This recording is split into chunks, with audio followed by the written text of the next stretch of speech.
grâce que nous puissions nous réunir en ce deuxième dimanche de l'année 2021. Je disais dimanche dernier, qui était le premier dimanche, on avait eu un culte d'action de grâce, beaucoup de témoignages, et je vous ai dit que le seul grand programme d'un enfant de Dieu, c'est d'apprendre à connaître ce Dieu-là. Osée dit, la Bible dit, dans la bouche du prophète Osée, chapitre 4, verset 6, « Faute de connaissance, le peuple périt. » Le peuple, c'est toi et moi. Et les apôtres de Jésus, parce qu'ils n'ont pas toute la connaissance sur les capacités de leur maître, ils ont failli périr. Quand il y avait la tempête, Jésus était là. Mais comme ils n'avaient pas la connaissance qu'ils pouvaient arrêter la tempête, ils se sont mis à faire des reproches à leur maître. Et lui-même, à son tour, il leur a dit « Homme de peu de foi », et il a arrêté la tempête. Il y a plusieurs exemples comme ça, où nous découvrons que ces apôtres, ces disciples, n'ont pas toute la connaissance sur ses capacités. À un moment donné, ils l'ont pris pour un fantôme. Quand il commençait à marcher sur l'eau pour venir les sauver, quand il a parlé à un arbre, au figuier, et le figuier s'est asséché, l'arbre s'est asséché, ils sont étonnés, ils n'ont aucune idée. Vous savez que grandir dans la connaissance de Dieu, ce n'est pas une option. La Bible nous dit qu'un homme a été appelé l'homme selon le cœur de Dieu. C'est qui? C'est David. Et pourquoi? Parce que David a une connaissance de son Dieu telle, on l'a rappelé dimanche dernier, Psaume 139, il dit « L'Éternel, tu me connais, tu sais quand je m'assieds, quand je marche. Même le mot n'est pas encore sorti de ma bouche, tu le sais déjà, tu pénètres ma pensée. Où irai-je loin de ta face ?» Le même David, pourquoi les gens lisent beaucoup le psaume? Pourquoi? Parce que c'est un homme qui connaît son Dieu. Le psaume 23, il sait que l'Éternel est son berger. Il a une connaissance de Dieu comme un berger. Il dit « L'Éternel est mon berger, je ne manquerai de rien. » C'est ce Dieu-là, mon Dieu-là, qui me fait reposer dans de verts pâturages, qui me dirige près des eaux paisibles, qui restaure mon âme, qui me conduit dans les sentiers de la justice. Il avait une telle connaissance, il dit « Quand je marche dans la vallée de l'ombre de la mort, je ne crains aucun mal, parce que Dieu est avec moi. » Il avait une telle connaissance de la présence, de la permanence de la présence de Dieu à ses côtés d'une manière telle Dieu a dit, voilà l'homme selon mon cœur. Amen. Tu veux être un homme, une femme selon le cœur de Dieu? Eh bien, grandis dans la connaissance de ton Dieu. Nous avons tous des Goliaths, hein? Des Goliaths financiers, des Goliaths sociaux, des Goliaths sentimentaux, des choses qui nous dépassent, qui nous effrayent et qui sont comme en train de narguer notre Dieu. Parce que qu'est-ce que c'est que Goliath? C'est cet homme si grand, si musclé, qui venait narguer le peuple de Dieu.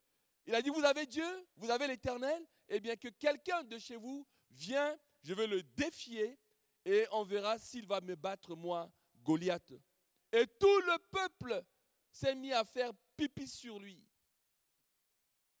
Le peuple s'est mis à faire pipi sur lui par peur.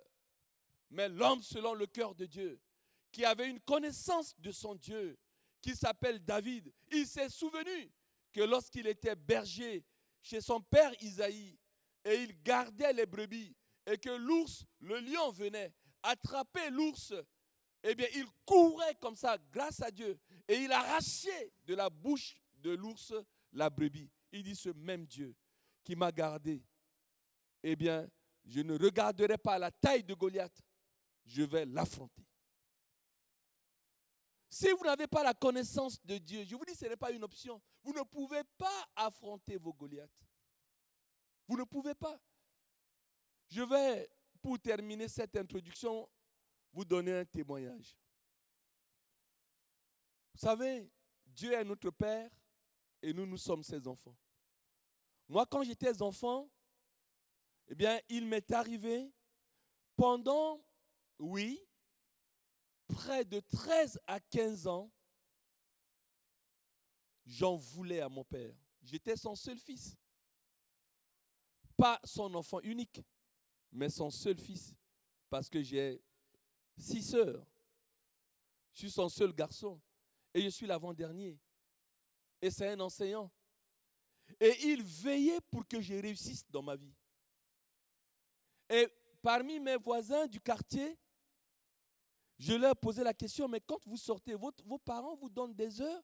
Et mes petits copains, mes petits amis me disent non, ils vont jouer comme ils veulent. Ils peuvent partir de chez eux à 13h, ils reviennent à 18h, 19h. Pas de remarque. Mais moi, je suis tellement rythmé que même pour aller jouer 1h30 de foot, papa me dit, mon feu défunt père me dit, récite la table de multiplication par 6, par 5. Si tu réussis, je te donne 1 heure, 1h30. Je dis, mais cet homme-là, qu'est-ce qu'il est dur, qu'est-ce qu'il est méchant avec moi. Et mais mes amis, ils avaient la liberté. Papa, je veux aller jouer là avec mes amis. Ben, fais une conjugaison au présent, au passé, à l'imparfait du subjonctif. Est-ce que tu as des devoirs voilà, fais d'abord ton devoir à l'école et puis tu reviens juste à 17h. Et je dis, mais c'est mon père. Suivez-moi bien. Hein? Je suis poli avec lui. Je souris avec lui. Papa, je suis respectueux. Mais dans mon cœur, j'en voulais à mon père. Parce que je n'avais pas la connaissance de la responsabilité d'un père. Parce qu'il voulait ma réussite. Mais c'est plus tard, à 19 ans et demi, quand je suis venu au pays des Blancs, comme on le dit chez nous, au pays des Blancs, au pays qui nous a colonisés pour continuer mes études universitaires, que j'ai compris que mon papa, paix à son âme, il veillait sur moi pour que je puisse avoir un bon niveau. J'avais tellement de difficultés à dire à mes collègues que je viens d'arriver d'Afrique, tellement que je parlais bien français selon eux. Selon eux. Il dit, mais tu es né en France? Il dit, non, je viens de débarquer. Mais comment ça tu sais ça? Comment ça tu sais ça? Comment ça tu parles français mieux que nous? C'est cela.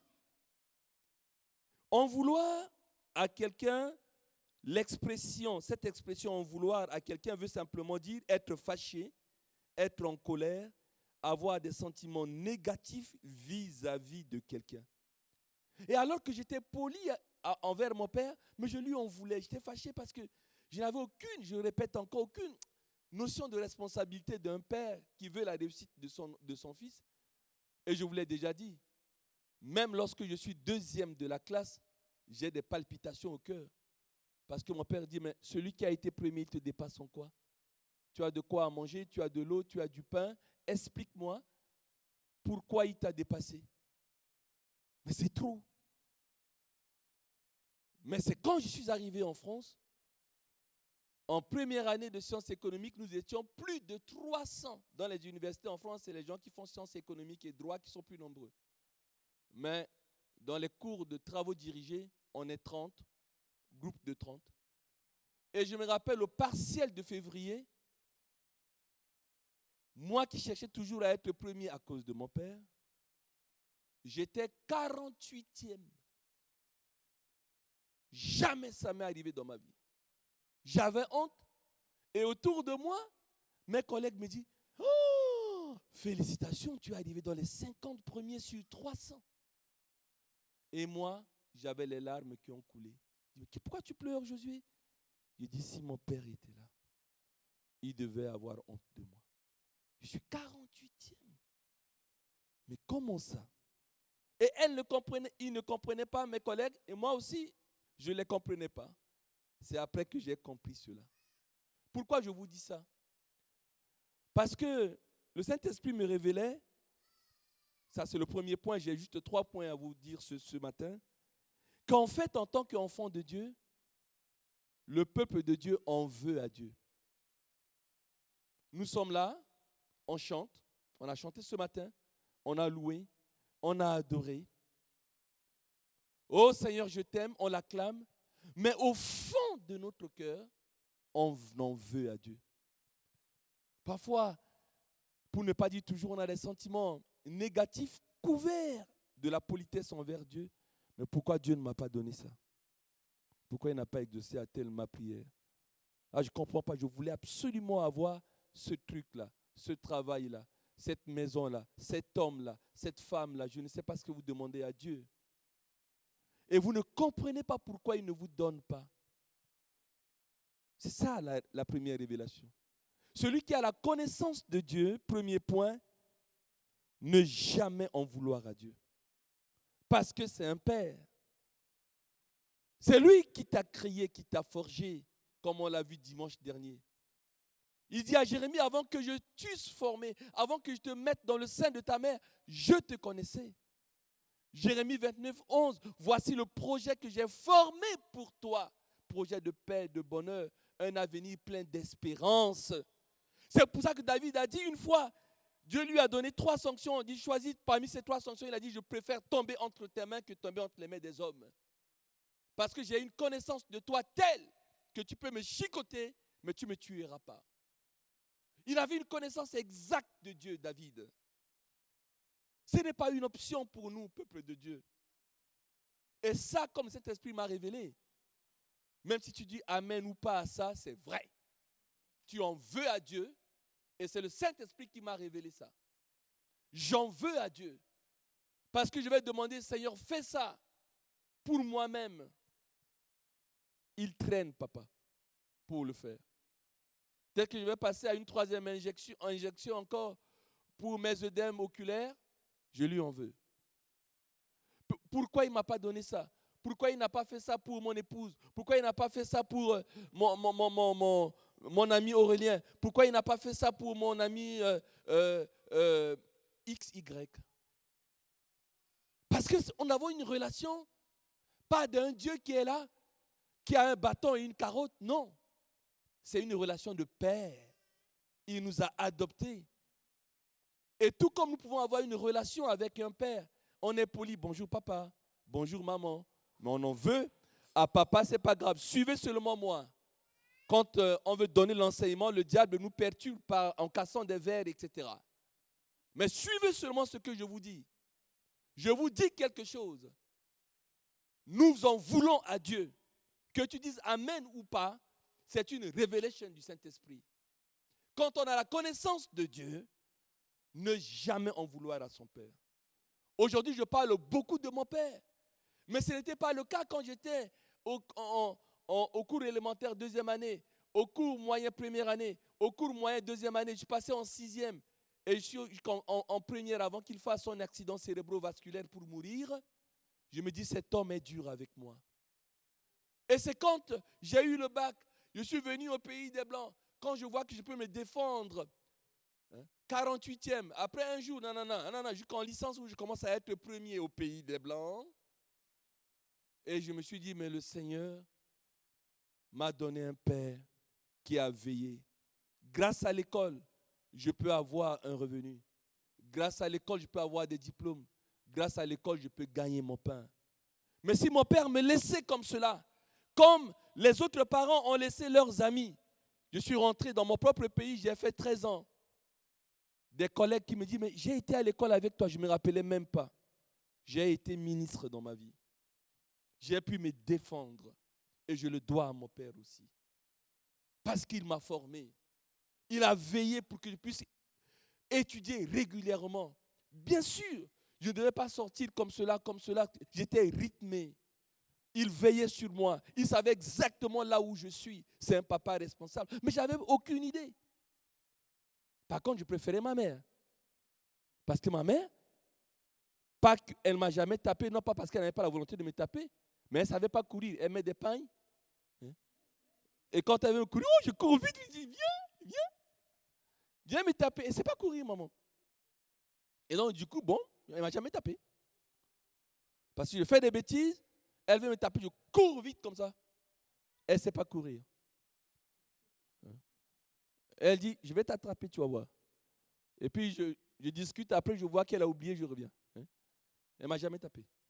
Paix à son âme aussi. Mais, on préfère maman. Mais papa, il est gentil, etc. Mais Attention. Des horaires où tu es, etc. Et nous devons connaître ça de Dieu. Lorsqu'on connaît Dieu, alors notre comportement change. On n'a plus le même comportement. Lisez, pour passer au deuxième point, le livre de Job au chapitre 2, versets 9 à 10. Vous allez voir deux choses. La Bible dit, Job chapitre 2, versets 9 à 10, il avait des épreuves et sa femme lui dit, tu demeures ferme dans ton intégrité, maudis Dieu. Bénir, c'est dire du bien. The opposite. Le contraire. De bénir, c'est maudire. Maudire, c'est dire du mal. Avoir des sentiments négatifs. Parce que, à ce moment-là, la connaissance de la femme de Job, suis-moi, n'était pas suffisante de Dieu. Pour la femme de Job, puisque son mari est intègre, Dieu va le bénir. En fait, l'intègre n'a jamais d'épreuve. Celui qui est intègre ne doit pas avoir d'épreuve. C'est faux, parce qu'on n'est pas dans le paradis. On n'est pas dans le paradis. Tu peux être intègre et tu as des épreuves. Et ce qui était en train de se passer sur son mari venait de Dieu. C'est Dieu qui il était fier de Job. Et quand il a vu Satan, il a dit, tu viens d'où? Satan dit, je viens de me promener à la terre. As-tu vu? C'était une question de Dieu. As-tu vu sur toute la terre mon serviteur de Job? Il n'y a pas d'un homme comparable à lui. Et c'est comme ça que la discussion est partie. Et le Satan a dit à Dieu, mais il n'est pas intéressé, cet homme dont tu me parles, il est riche. Tu l'as béni, il a des enfants, il est très considéré dans la société, sur la terre là-bas. Mais permets que je l'éprouve et que je lui vole tout ça là. On va voir si il va continuer à t'aimer, etc. Donc c'était un défi entre Dieu et Satan sur Job. Mais pour aller à ça, il faut être rempli du Saint-Esprit. Pour avoir des paroles de connaissance, ce qui arrive là à son mari, c'est cela. Mais puisqu'elle n'avait pas assez de connaissance, elle a dit, maudit Dieu et meurt. On continue verset 10.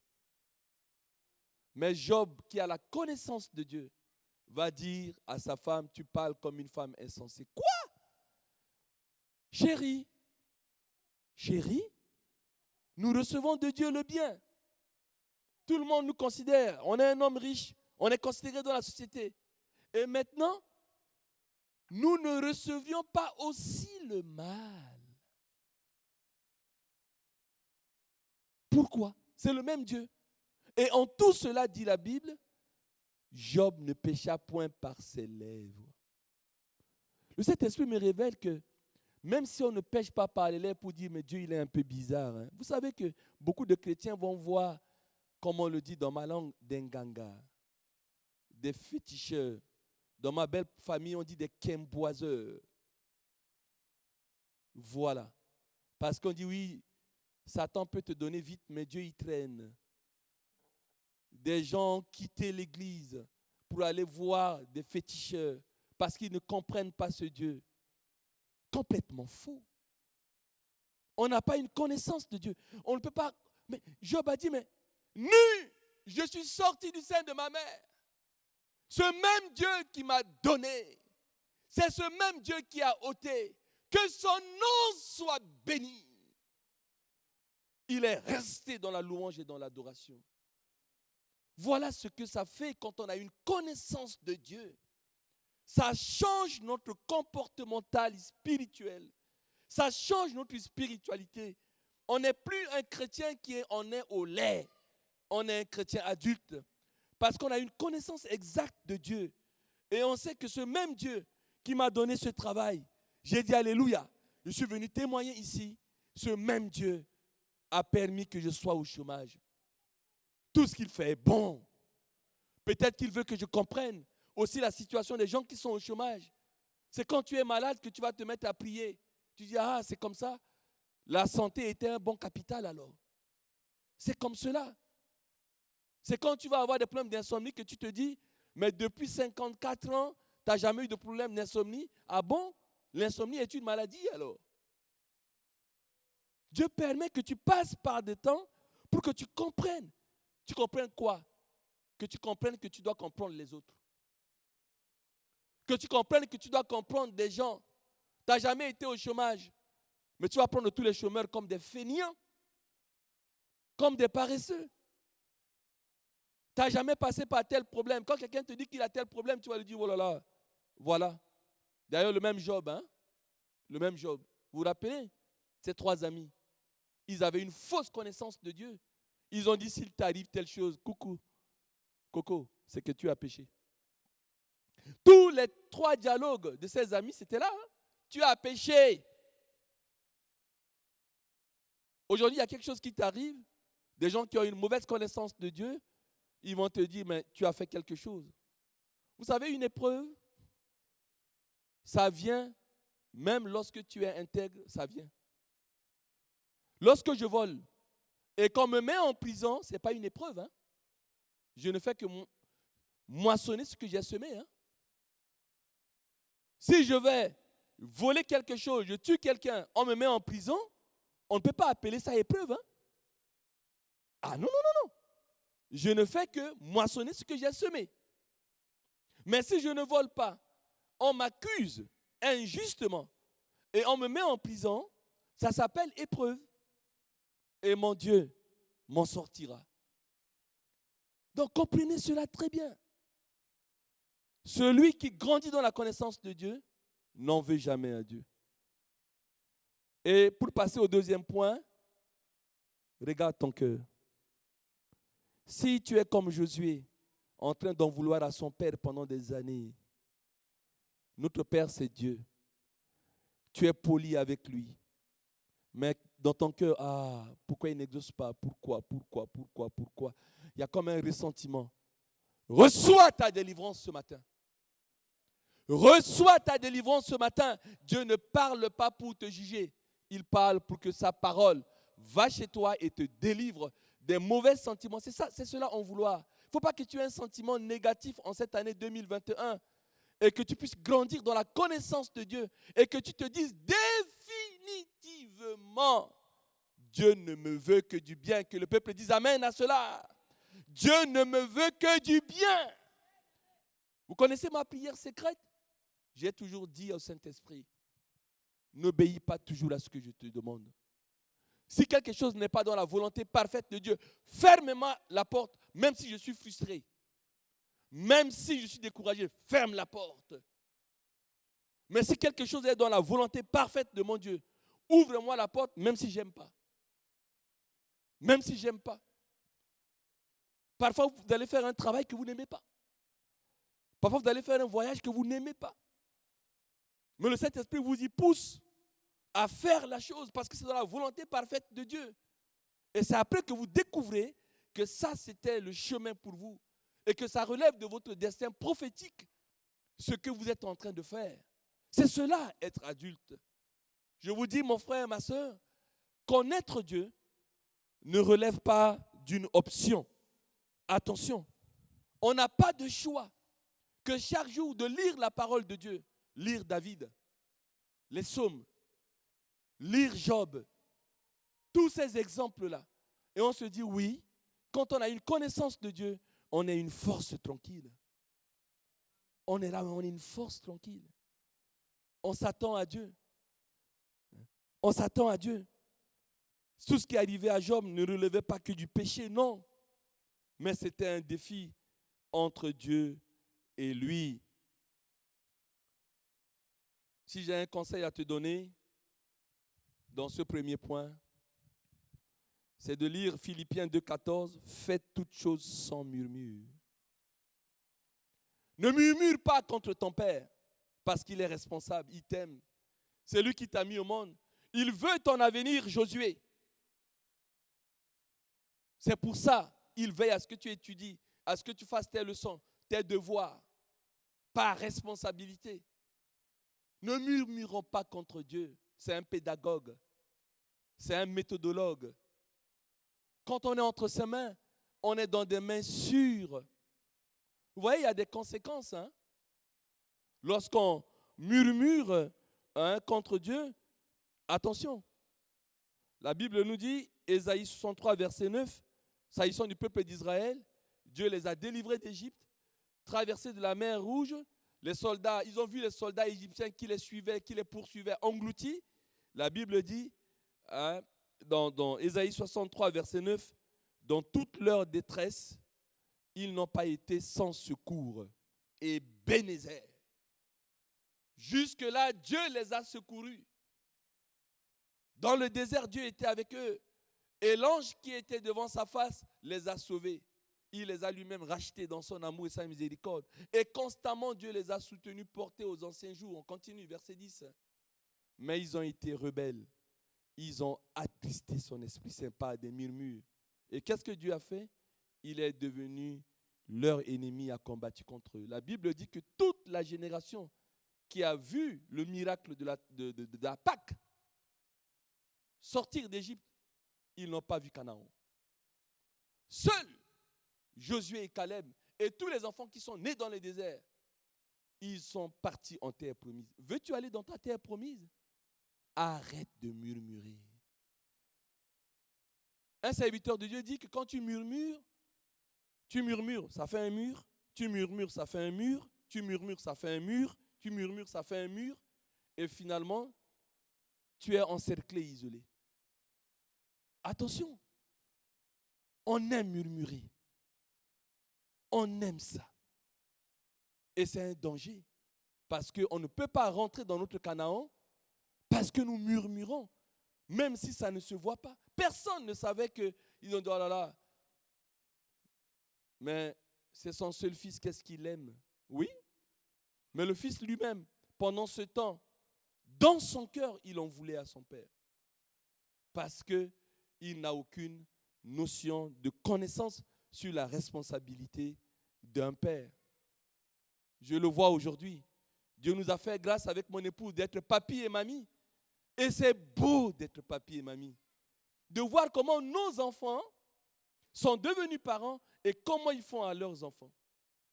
Waouh! On voit le petit enfant qui est là. Je veux un bonbon. Et mamie qui veut donner. Moi, je ne cite pas les enfants pour ne pas avoir de problèmes. Non, maman, pas maintenant. Il prendra à 12h ou 13h. Et puis on obéit. Bon, c'est leurs enfants, quoi. Mais si nous-mêmes, au moment où on leur faisait ça, là, est-ce qu'ils étaient contents? Est-ce qu'ils étaient contents? Un enfant veut un bonbon, c'est la 3e guerre mondiale si tu ne lui donnes pas. Parce qu'à ce moment-là, il veut son bonbon. Si tu ne lui donnes pas, maman, tu es méchante, papa, tu es méchant, tu n'es plus mon ami. Et l'enfant peut rouler par terre. C'est plus que gilet jaune. L'enfant, il roule par terre parce qu'on lui a refusé quelque chose. Imaginez, c'est à ce moment-là, vous tendez le micro à un de mes petits-enfants pour leur dire ce qu'ils pensent de leur papa et maman. Je ne vous donne pas le sondage. Je ne donne pas le sondage. Mais les parents sont patients parce qu'ils savent que cet enfant, tôt ou tard,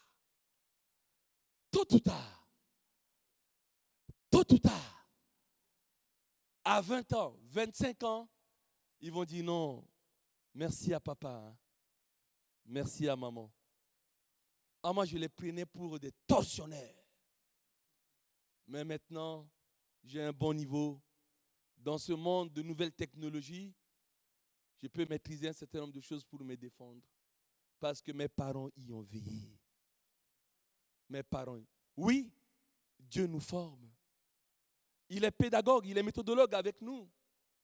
Qu'en 2021, nous arrêtons de murmurer. Nous arrêtons de lui en vouloir. Deuxième caractéristique de quelqu'un qui grandit dans la connaissance de Dieu, ne jamais se rendre. Là, je vous demande un travail à faire. À la maison, lisez 2 Rois chapitre 18 et lisez le chapitre 19 parce que je ne peux pas lire tout ça. Je lis juste un seul verset, 2 Rois 18, 19. Mais avant que tu projettes ange, ouais, tu as projeté. Laisse comme ça. Vous savez que Ézéchias, la Bible dit, il est devenu roi à 25 ans. Il était roi de Juda. il a fait ce qui plaît à Dieu. Il a vraiment été selon le cœur de Dieu. Et puis 14 ans plus tard, la Bible dit que le roi d'Assyrie est venu l'attaquer. Et ce roi d'Assyrie a pris toutes les villes fortes de Juda. Il a envoyé son séma, son chef d'état-major. Le roi d'Assyrie s'appelle Sanchérib, et il a envoyé son chef d'état-major qui s'appelle Rabshakeh.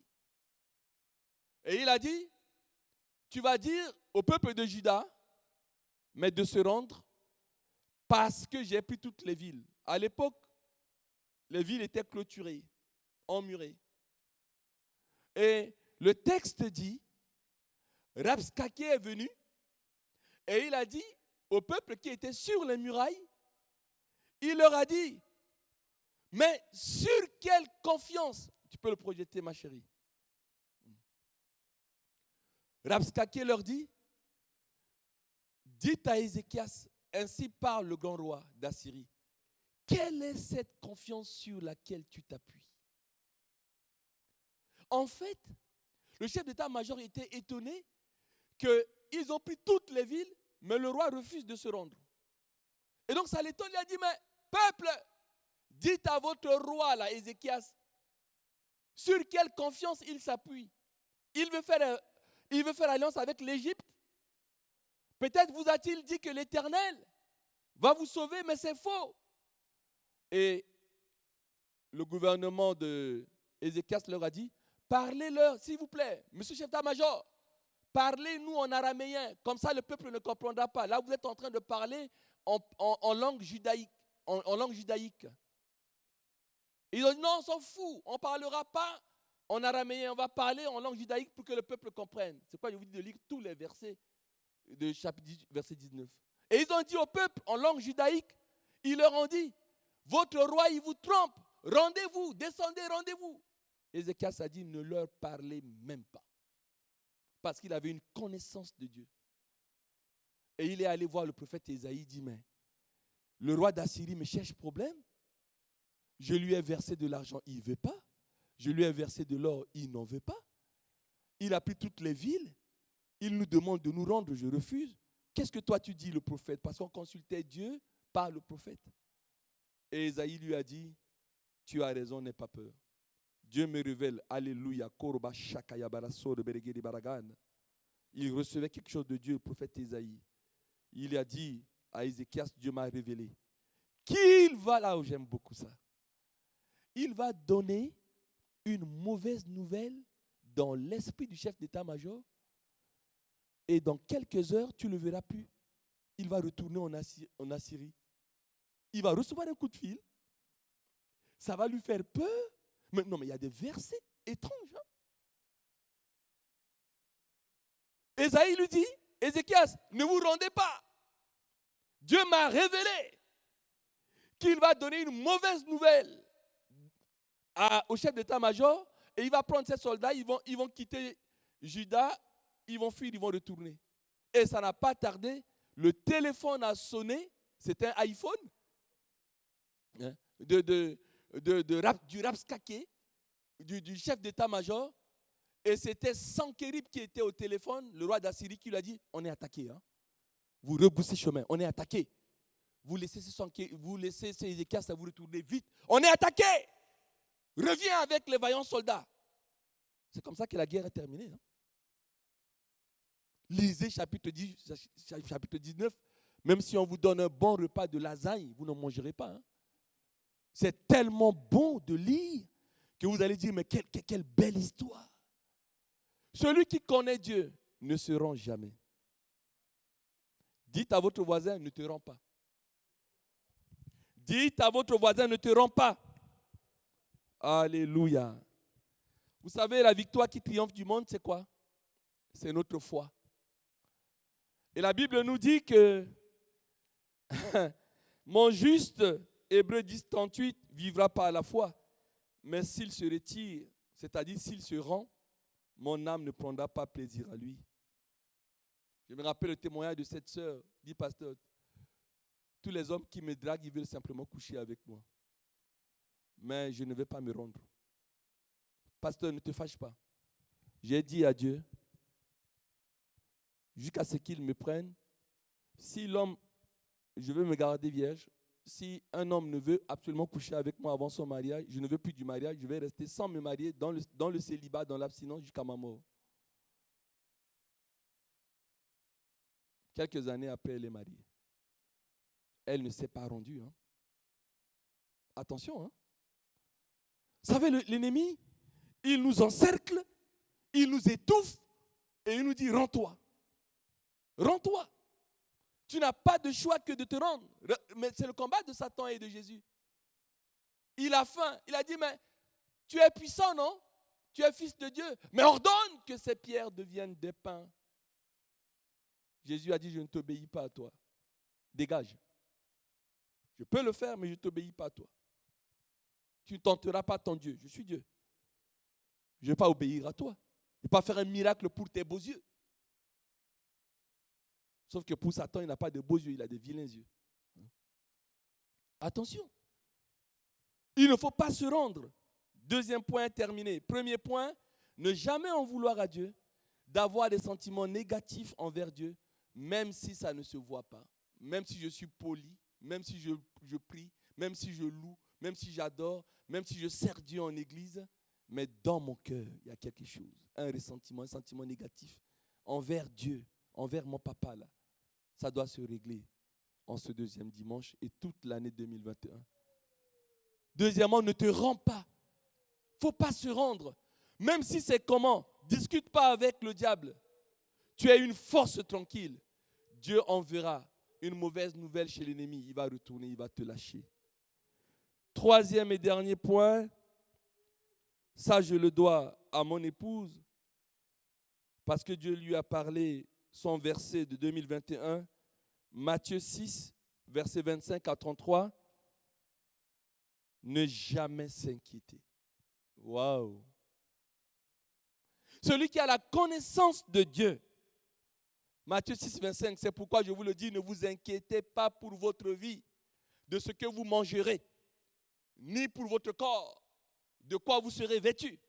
La vie n'est-elle pas plus que la nourriture et le corps plus que le vêtement?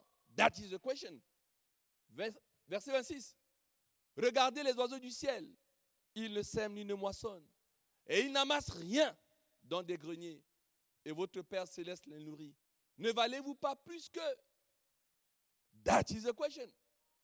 Verset 27. Qui de vous, par ses inquiétudes, peut ajouter une coudée à la durée de sa vie? That is the question. On continue, ma fille chérie. Et pourquoi vous vous inquiétez au sujet du vêtement? Considérez comment croissent les lits des champs. Ils ne travaillent ni ne filent. Verset 29. Cependant, je vous dis que Salomon même, dans toute sa gloire, n'a pas été vêtu comme l'un d'eux. Dernier verset. Si Dieu revêt ainsi l'herbe des champs qui existe aujourd'hui et qui demain sera jetée au four, ne vous vêtira-t-il pas, à plus forte raison, gens de peu de foi? Écoutez ce chant. Ne vous inquiétez pas de votre vie, de ce que vous mangerez ou de quoi vous vêtir. Voyez les oiseaux du ciel qui ne sèment ni ne moissonnent et n'amassent rien, mais votre Père céleste les nourrit. Ne valez-vous pas plus que? Voyez les oiseaux du ciel qui ne sèment ni ne moissonnent et n'amassent rien, mais votre Père céleste les nourrit. Ne valez-vous pas plus que? Répétez après moi. Je vaux plus que les oiseaux. Je vaux plus que les oiseaux. Le message est terminé. En réalité, quand la Bible dit ne pas s'inquiéter, à chaque jour suffit sa peine lorsque vous continuez la lecture de l'autre verset. Lorsqu'on a la connaissance de Dieu, on chasse l'esprit d'inquiétude. Oui, à chaque jour suffit sa peine. Pourquoi? Parce que hier n'existe plus. demain n'existe pas encore. Je le répète pour une meilleure rétention. Hier n'existe plus. Demain n'existe pas encore. Aujourd'hui. Écoute, aujourd'hui c'est un cadeau de Dieu. C'est pour ça qu'aujourd'hui s'appelle le présent. Parce qu'un présent, c'est un cadeau. Je vis aujourd'hui, demain prendra soin de lui-même.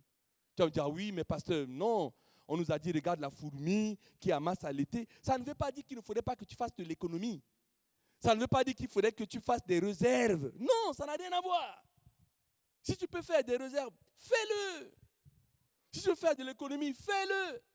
Mais il ne faudrait pas que ton économie, tes réserves, te conduisent dans la peur de l'avenir. Il y a beaucoup de gens qui vivent tellement dans la peur de manquer qu'ils ont 1 milliard dans leur compte et ils n'ont jamais mangé, ne fût-ce qu'une côte de je ne sais quoi. Ils n'ont jamais mangé un magret de canard. Tellement qu'ils ont peur de manquer dans l'avenir. Le problème français, c'est que le gouvernement ne sait pas comment pousser les Français à utiliser leur épargne. Ils amassent, j'ai 1 million, je donne à mon enfant. Mon enfant amasse 1 million, il donne à son petit enfant. Et puis, au 4e, 5e génération, ils ont 5 milliards, mais jamais de costume, toujours un jean, on mange juste de frites, etc. Mais qui va utiliser cet argent? Ça va aller comme ça jusqu'à quand? Attention, hein? Je me rappelle, nous étions mariés en 91. Avec ma femme, il faut mettre de côté. Hein? Et on a mis au côté, il n'y avait pas le euro à l'époque, on était au franc. Et puis on était content d'avoir 15 000 francs dans notre épargne. On a dit, oh là là, on gère bien. Hein? Et puis un jour, paf! Son grand frère, sapeur-pompier, paix à son âme, 28 ans, tombe, accident cérébrovasculaire en plein Paris, meurt. On arrive à la morgue, je vois mon beau-père, paix à son âme.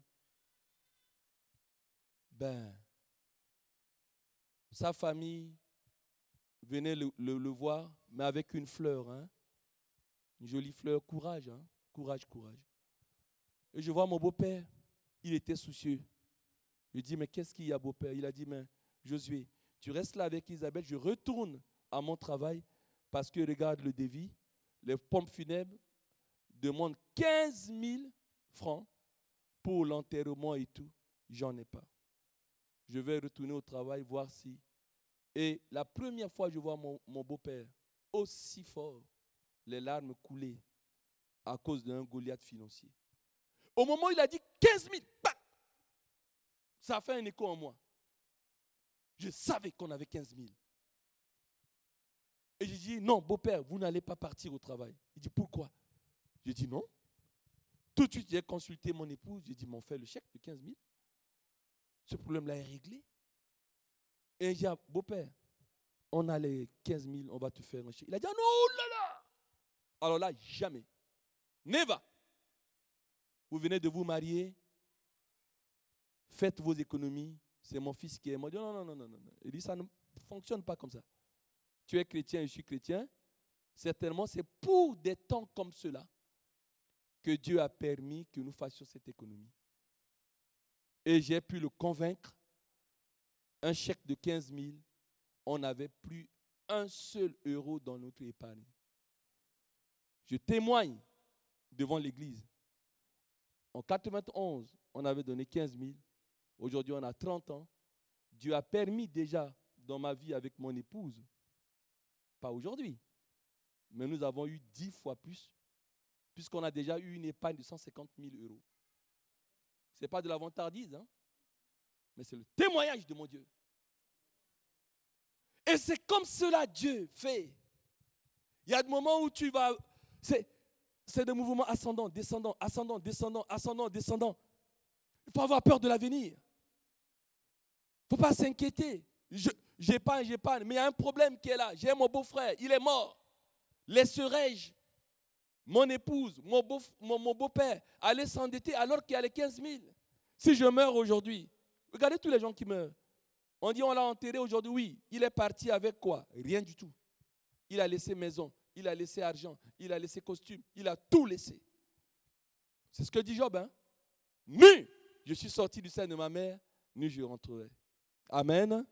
On se lève.